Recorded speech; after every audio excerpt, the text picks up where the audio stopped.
குருஜி மகாவிஷ்ணுவுடன் நேரடி சந்திப்பு ஜூன் 1 முதல் 15 வரை சேலம், திருச்சி, மதுரையில் நேரடி தொடு தீட்சை, ஆன்மீகம் மற்றும் பொருளாதார முன்னேற்றம் பெறுங்கள். மற்றும் ஜூன் 28 சென்னை மாடம்பாக்கத்தில் பிரம்மாண்ட மகா சத்சங்கம், சக்தி வாய்ந்த தியானம் மற்றும் நயன தீட்சை. குருஜி மகாவிஷ்ணுவின் நேரடி ஆசிர்வாதத்துடன் உங்கள் தொழில் மற்றும் ஆன்மீக வாழ்வை அழகாக்குங்கள். வாய்ப்பை தவறவிடாதீர்கள். உடனே முன்பதிவு செய்யுங்கள். சாமி, கடக லக்னம் வாழ்க்கையில உயரத்துக்கு வரணும். எந்த தெய்வத்தை கும்பிடணும், எந்த நாள்ல கும்பிடணும், எப்படி கும்பிடணும்? இதுல தாயாரை எவன் ஒருவன் நல்ல விதமா வச்சுக்கிறானோ அவனுக்கு பூமாதேவியினுடைய இறக்கம் வந்து இதுல இருக்கும்.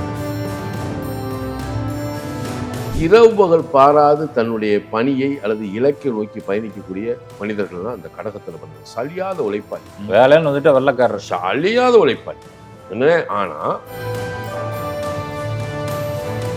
இப்ப இதே கடகலக்கத்தினுடைய அதிபதியாகிய சந்திரன் விருச்சிகத்தில் நீச்சம், அந்த பூர்வ புண்ணிய ஸ்தானாதிபதியாகிய செவ்வாய் கடகத்தில் நீச்சம். இதுலதான் ஏழை வீட்டுல பிறந்தவன் இந்த நீச்ச பங்காயன்னு ஆயிடுது உயரத்துக்கு கொண்டு வந்து. கடகலக்கணத்துல பிறந்தவங்களுக்கு பிறந்த முதல் குழந்தைய தத்து கொடுத்துவாங்க. பெரிய ரிஸ்க் சார். கடகலக்கணத்துக்கு வந்து குறிப்பா யார் அப்படி பண்ணா இவருக்கு உத்திராட நட்சத்திரத்தை அன்னைக்கு என்ன செய்யணும்? இவங்க கடகலக்கணத்துல பிறந்தவங்க வியாழக்கிழமை உத்திராட நட்சத்திரம் வருது இல்லையா, அன்னைக்கு ஸ்பெசிபிக்கா அவங்க இருக்கக்கூடிய ஊர்ல சுகமே சொல்ல சாமி. சுகமே சொல்லுக செந்திலையா. சாமி, கடக லக்னம் வாழ்க்கையில உயரத்துக்கு வரணும். எந்த தெய்வத்தை கும்பிடணும், எந்த நாள்ல கும்பிடணும், எப்படி கும்பிடணும் சொல்லுங்க சார். அற்புதமான நல்ல ஒரு ஆத்மார்த்தமான கேள்வி. கடகமே பார்த்தீங்கன்னா அது சந்திரனுடைய வீடு, காலபுருஷனுடைய 4ஆம்.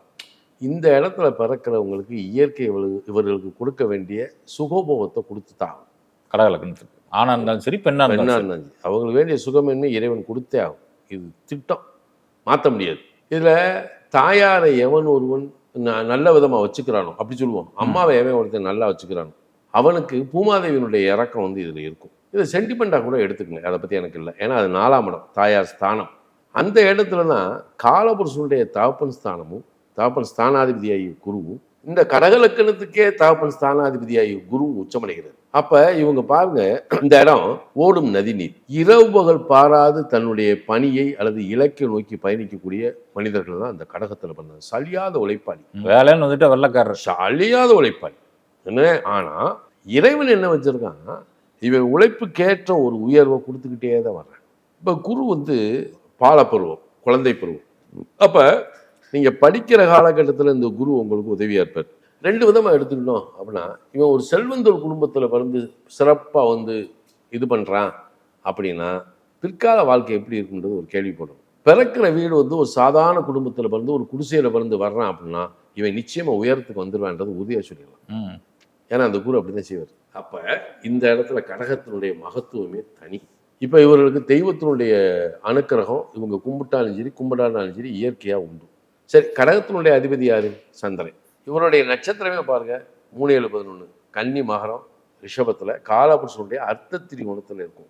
இது இவங்களுக்கு காமத்திரிகோணம். அப்ப சந்திரன் காமத்திரிகோணத்துல இவங்களுக்கு காமத்திரிகோணம், காலபுருஷன் அர்த்தம். அப்ப இவங்களுடைய திருமண வாழ்க்கைக்கு பின்பும் இவங்களுடைய பொருளாதார மேன்மை அப்படின்றது இருக்கு. இப்ப இந்த இடம் கடகம், விருச்சிகம், மீனம், இதை 3 எடுத்துக்கிட்டீங்கன்னா கடகத்தினுடைய அதிபதி சந்திரன், விருச்சிகத்தினுடைய அதிபதி செவ்வாய், மீனத்தினுடைய அதிபதி குரு.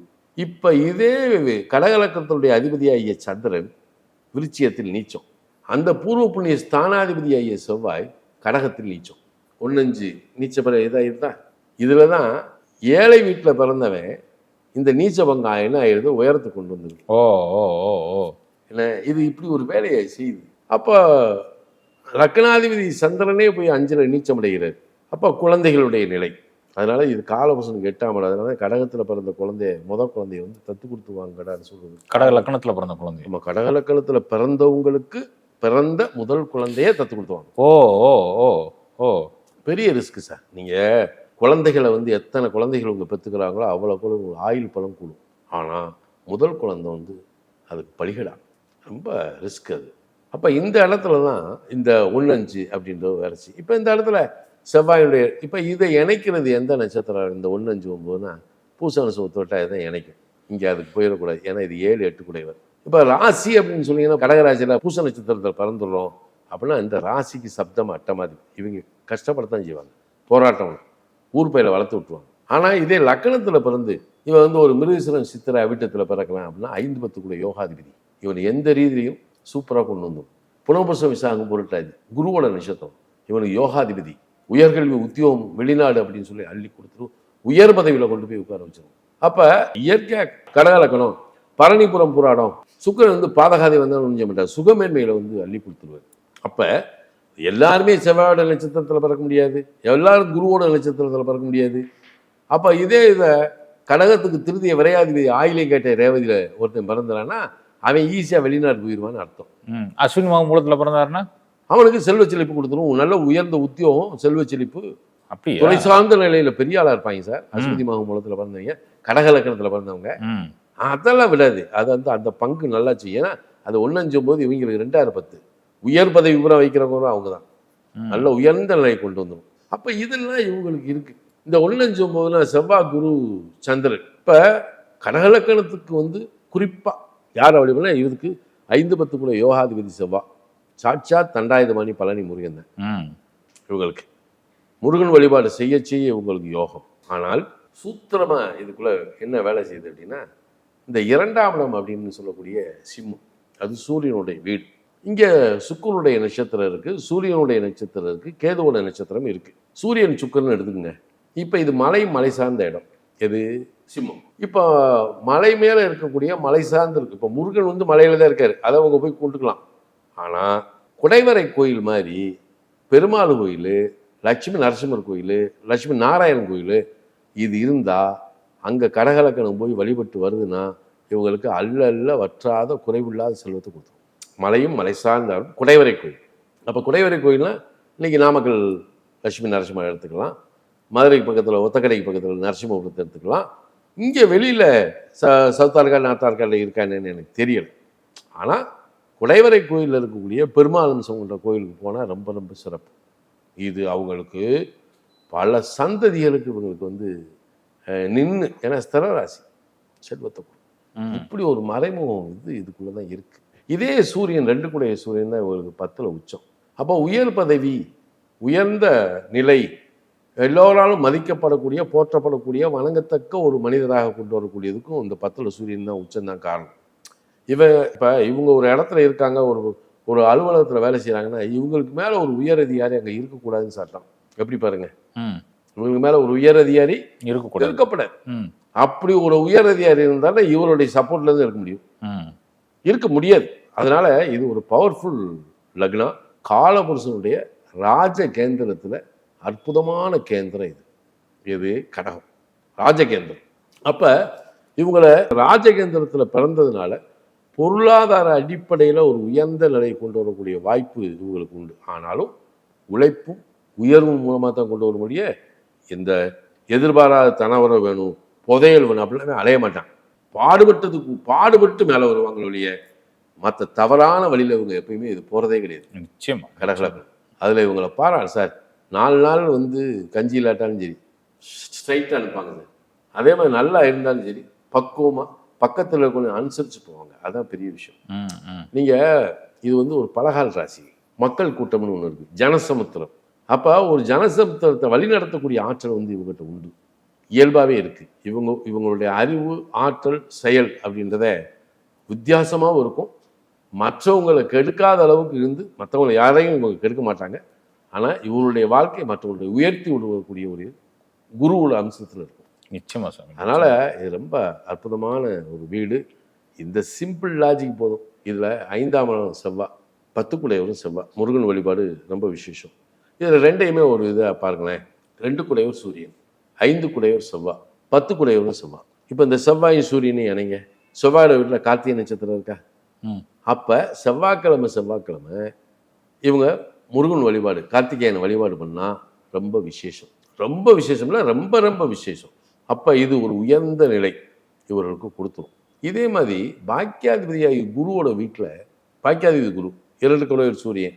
அப்போ குருவோட வீட்டில் இருக்கக்கூடிய சூரியனுடைய நட்சத்திரம் எதுனா உத்திராடம். அப்போ உத்திராட நட்சத்திரத்தை அன்றைக்கி என்ன செய்யணும்? இவங்க கடகலக்கணத்தில் பிறந்தவங்க உத்திராட நட்சத்திரம் அன்னைக்கு, அதுவும் வியாழனுடன் கூடிய உத்திராடம் வந்து ரொம்ப நல்லது. வியாழக்கிழமை உத்திராட நட்சத்திரம் வருது இல்லையா, அன்னைக்கு ஸ்பெசிஃபிக்காக அவங்க இருக்கக்கூடிய ஊரில் சிவன் கோயிலில் பலாப்பழம் சீசன் இருந்தால் பலாப்பழத்தை வாங்கி பலாப்பழமும் தேனும் கலந்து அந்த சிவனுக்கு அபிஷேகம் பண்ணால் ஒரு அற்புதமான நிலையை இது கொடுத்துரும். வாழ்க்கையில் யாரும் எதிர்பாராத ஒரு நிலையை இவங்களுக்கு கொடுத்துருது. இது 2 ஆணுக்கு பெண்ணுக்கு பொதுவாக சொல்றேன். யாராக இருந்தாலும் அதே மாதிரி அதே வியாழக்கிழமை சூரியனுடைய நட்சத்திரம். சரி, பலாப்பழம் கிடைக்கல, நல்ல மாதுளை பழங்களுக்கு தேனையும் கலந்து அவருக்கு அபிஷேகம் பண்ண சொல்லுங்க சார். இதுக்குள்ள ஒரு மர்மம் புதையலே இருக்கு சார். எப்பேற்பட்ட ஒரு கைங்கரியம் அப்படியே அள்ளி கொடுக்கும் சார். சக்தி வாய்ந்த ஒரு நிலை இதுக்குள்ள ஒளிஞ்சு கிடக்கு. அப்போ இது ஒன்று மலை சார்ந்த இடத்துக்கு இவங்க போயிட்டு வரலாம், அடிக்கடி போயிட்டு வந்தாங்க. ஏன் நம்ம திருவண்ணாமலையும் உங்களுக்கு உகந்த கோயில் தான், கிரிவலம் வரலாம். அதில் உண்ணாமலைக்கு போய் நெய் விளக்கு போடுவோம். இவருக்கு வந்து இப்போ யோகாதிபதி செவ்வாய் தானே, சித்திரை நட்சத்திரத்துக்குரியது வில்வம். இந்த வில்வத்தை எடுத்து அப்படியே சிவனுக்கு அண்ணாமலையார் போட்டு அம்பாளுக்கு ஒரு நெய் விளக்கு தீபத்தை போட்டு வந்தாலே போதும். அவ்வளோ அற்புதம். ஏன்னா இதுக்குள்ள இவ்வளோ பெரிய மர்மம் இருக்குது, இவ்வளோ பெரிய சக்தி இருக்குது. மக்கள் வந்து தேவையில்லாமல் போயிட்டு இப்போ யூடியூப்பை பார்த்து என்ன செய்கிறாங்கன்னா, அவன் ஒன்று பண்ணிக்கிறான். இது எதிர்மறை ஆற்றலை கொடுத்துரும். அவனுக்குரியது இதுதான். நீ செவ்வாய்க்கிழமை ஒரு கோயிலுக்கு போ, வியாழக்கிழமை ஒரு கோயிலுக்கு போ, இது ரெண்டும் உனக்கு உகந்த நாள். கடகத்தில் பிறந்தவன் நான் சனிக்கிழமை தான் கோயிலுக்கு போகிறேன்னா அவனே நீ வாங்கப்படணும். ஆகாத நாள் நீ போனீங்கன்னா தேவையில்லாத வேலை. அதனால தான் பர்டிகுலர் அந்த வார்த்தை கேட்குறேன், எந்த நாளில் போகணும். ஒன்று திங்கக்கிழமை நீ இயல்பாகவே சோமவார விரதம் இருக்கலாம். ஏன்னா லக்கணத்துக்குடைய நாளே அதுதான். அங்கே குரு உச்சம். சோமவாரத்தில் விரதம் இருக்கலாம். திங்கக்கிழமை செவ்வாய்க்கிழமை கோயிலுக்கு போ, வியாழக்கிழமை கோயிலுக்கு போ. இங்கேயும் பார்த்தீங்கன்னா வியாழக்கிழமை அப்படின்னு சொல்லும்போது 9ஆம் இடம் மீனம், அது ஒரு கடல். இப்போ திருச்செந்தூர் முருகன் வருஷத்துக்கு ஒரு தடவை கடலில் போய் ஸ்நானம் பண்ணி செந்தூரான வழிபட்டு வர சொல்லுங்க. எவ்வளோ பெரிய விஷயம். கடல் லக்னத்தில் பிறந்தவங்களுக்கு சார் அவ்வளவு அற்புதமாக கொடுக்கும் சார். அது சூப்பர். என்ன இவ்வளவு மறைஞ்சு இன்னும் இதில் ஏகப்பட்டது இருக்குது. இப்போ சொன்னோம்னா சரி, சோம்பேறி ஆகிடக்கூடாதுல்ல. இதை மட்டும் வழிபட்டா போதுமானது. நிச்சயமா சார், நிச்சயமா. நீங்க கடக லக்னத்துக்கு முதல் பிள்ளை தத்து கொடுத்துவாங்கன்னு நீங்க யாருக்கு தத்து கொடுத்துவாங்க? இல்ல, பெருமாளுக்கு தான் தத்து கொடுத்துவாங்க. நின்ற குளத்து பெருமாளா? இல்ல, எந்த பெருமாளா இருந்தாலும் சரி. ஸ்ரீரங்கம் பெருமாள் கொடுக்கலாம். ஸ்ரீரங்கம் வந்து இல்லையே, நீங்க மற்ற பெருமாளுக்கு தான் எடுத்துக்கணும். ஏன்னா ஸ்ரீரங்கம் வந்து சயன குளம்ல, அங்க எது கொடுக்கணும்? அதான் கேட்டேன். நின்ற குளத்து பெருமாள் கொடுக்கலாம். அதுக்காக பெருமாள்லாம் ஸ்ரீரங்கநாதனுக்கு கொடுத்து வாங்கலாம், தப்பெல்லாம் இல்லை. பெருமாள் மிச்சம் தானே. காரணம் என்னென்னா, நான் வந்து இது சொல்கிறது, சில பேர் என்ன செய்கிறாங்க, அறியாமல் அவங்களுக்கு புரிஞ்ச அளவுக்கு சொல்கிறாங்க. சில பேர் மாரியம்மன் கோயிலில் போய், சிவன் கோயிலில் போய், விநாயகர் கோயிலில் போய் முருகனுக்கு தத்து கொடுத்து வாங்கிறாங்க. முருகனுக்கு தத்து கொடுத்து வாங்கக்கூடிய ஒரே ஸ்தலம் வந்து திருச்செந்தூர் தான். அங்கே கொடுத்து வாங்கிக்கலாம். ஆனால் பெருமாள் கொடுத்தா தான் நிகழ்காலத்தில் பெருமாள் அம்சம் உண்டு. அவர் தான் நமக்கு மாமா. இயற்கையை அவர்கிட்ட போய் நீங்கள் கொடுத்து வாங்கிக்கலாம், புதனுக்குரியது. அப்போ அவர்கிட்ட கொடுத்தா நம்ம சிவன்கிட்ட போய் கொடுத்து வாங்க முடியுமா? அப்போ பெருமாள் வந்து சார் படைப்பது பிரமாவாக இருக்கலாம். நம்மளுடைய அந்திம காலம், கடைக்காலத்தில் வந்து நம்ம ஈசன் திருவடிக்கு போய் சேர்றோம். இடைப்பட்ட வாழ்க்கையில் நம்மளை வாழ வைக்கிறதே பெருமாள் தானே. அப்போ அவர்கிட்ட தான் ஒன்றை கொடுத்து வாங்கிக்கலாம். அப்போ அவர்கிட்ட கொடுத்து வாங்குறது தான் சிறப்பு. இதை செஞ்சாச்சுன்னா பல குழந்தைகள் நல்லா இருக்காங்க சார். பல குழந்தைகள் இந்த மாதிரி இருந்து தத்து கொடுத்து வாங்கின குழந்தைகள் பூராமே நல்லா இருக்காங்க. இது பெருமாளுக்கு தத்து கொடுத்து வாங்குறது நல்லது. இந்த கடக லக்னத்தில் பிறந்தவங்களுக்கு இல்வாழ்க்கை கொஞ்சம் சிரமமாக இருக்குது. இது ஏன் சார்? ஆமாம், இதில் இப்போ லக்னாதிபதி சந்திரன், சப்தமாதிபதி சனி. இப்போ பூகோளத்தில் எடுத்திங்கன்னா கடகரேகை, மகர ரேகை, இந்த அச்சு முக்கியமான அச்சு. சனியோட வீட்டில் சந்திரனுடைய நட்சத்திரம் திருவோணம் இருக்குது. சந்திரனுடைய வீட்டில் சனியோட நட்சத்திரம் பூசம் இருக்குது. இது இவங்களுக்கு 1-7 அப்படின்ற இல்லற பந்தத்தை வந்து கொடுத்தா கூட இது காலபுருஷனுடைய 4-10. ஓகே. அதனால இவங்களுக்கு பற்று, பாசம், அஃபெக்ஷன் அப்படிலாம் இருக்காது. அவன் சில பேர்த்தில் நான் கடகலக்கணத்தில் பிறந்தவங்களுக்கு கல்யாணம் தகப்பனார் இல்லாத பிள்ளையா எடுங்கடாமே. ஏன்னா அது காலபுருஷனுடைய 10ஆம் இடம். அந்த கல்யாணம் பண்ணால் அவங்க அந்த சைடு ஏதாவது ஒரு கர்மாவை கொண்டு வந்து கொடுத்துரும். இதுக்கு பயந்து தான் அப்பா இல்லாத பிள்ளை எடுங்கடா, அதாண்டா உங்களுக்கு யோகம் அப்படின்னு சொல்லி பல பேர் எடுத்து நல்லா இருக்காங்க. இந்த சனிச்சந்திரன் அப்படின்ற ஒரு நிலை. ஆனால் 7 செவ்வாய் உச்சம். அதுலாம் வந்து இல்ல சண்டைகள் பிரச்சனைகள் வந்து புரியறதெல்லாம் கம்மி தான். இல்ல, ஆனா இல்வாழ்க்கையில உங்களுக்கு ஒரு விஷயங்கள் நடக்கல. இல்ல இதுதான். அதான் அவர் வாட்டுக்கு இருப்பாரு, இவங்க வாட்டுக்கு இருப்பாங்க. ஆனா இவங்களுக்கு எல்லாமே சேர்ந்துக்கிட்டு. ஆமா, அதுல எந்த குறையும். குழந்தைகள் நல்லா பாத்துக்கிறாங்க. ஆனா அவர் வாட்டுக்காரு, இவங்க வாட்டுக்காங்க. அதான் பாசம் இருக்காது. 4-10 இவங்க குறிக்கோள்லாம் வித்தியாசமா இருக்கும். அதனால இல்லை சனிச்சந்திரனுடைய combinations. அப்ப இந்த வழிபாடு அதையும் சரிப்படுத்திடுமா சாமி? எல்லாத்தையும் சரி பண்ணும். சூப்பர் சாமி, சூப்பர். எல்லாத்தையும் சரி பண்ணும். சார் இந்த வழிபாடு பண்றவங்க புறாம பாருங்களேன், இது இந்த அதிர்ஷ்டம் அப்படின்றது திருஷ்டியை போக்கக்கூடியதான் அதிர்ஷ்டம். ஒரு யோகாதிபதி நம்ம கையில் எடுத்துட்டோம்னா அவன் எந்த காலத்துலையும் நம்மளை பாதுகாத்து தான் ஆகும். ஏன்னா அவன் அதுக்காக தான் யோகாதிபதினு வச்சுருக்கான். அப்போ அந்த யோகமான நாளை நம்ம நாளாக்கி அதில் கோயிலுக்கு போயிட்டு வந்தோம்னா நமக்கு அதாவது தசாபுத்தி அடிப்படையில் சில கோச்சார ரீதியாக சில கஷ்டங்களே இருந்தாலும் இது நம்மளை பாதுகாப்பாக கொடுக்கும். நிச்சயமா சாமி, நெஞ்சார்ந்த நன்றிகள் சாமி. சுகமே சுகமே சொல்லுக செந்திலையா, வாழ்த்துக்கள்.